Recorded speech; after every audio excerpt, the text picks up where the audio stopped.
Hello, my dear beloved children.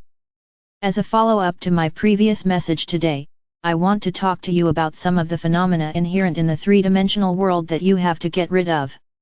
One of them is your habit of explaining every event of your life with the help of matrix patterns, which are already firmly entrenched not only in your own consciousness, but also in the collective consciousness of humanity. What kind of templates are these?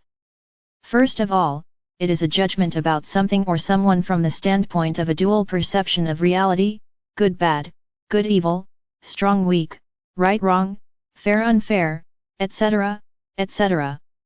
This view of the world has already entered your flesh and blood, as most of you have been embodied on this planet for millennia. And perhaps this is the stumbling block for many of you on your way to ascension. Although theoretically you already know that all events in your life and every person you meet should be treated openly as an outside observer, not everyone succeeds. Therefore, today I want to give you some practical advice, which will be to direct your thoughts and emotions in a different, no longer three-dimensional direction.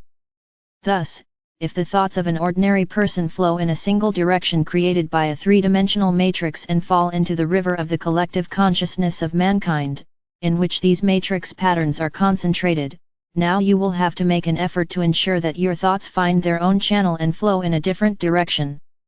How can you do that? By cultivating a new habit.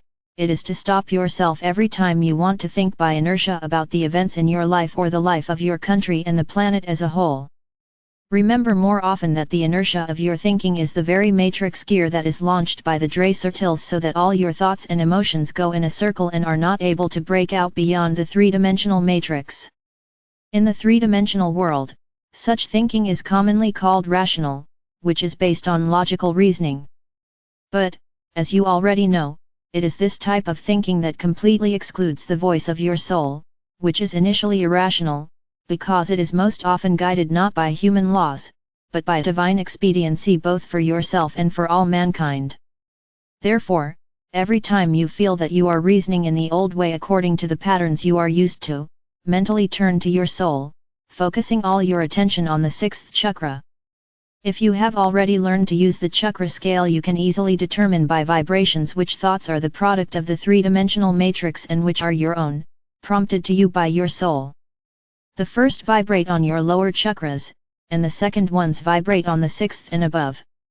At first glance, it may seem that this approach is akin to self-control, but in fact there are some differences, because now it is not about controlling your momentary thoughts and emotions, but about your opinion about some global events and phenomena, which takes on a completely different scale.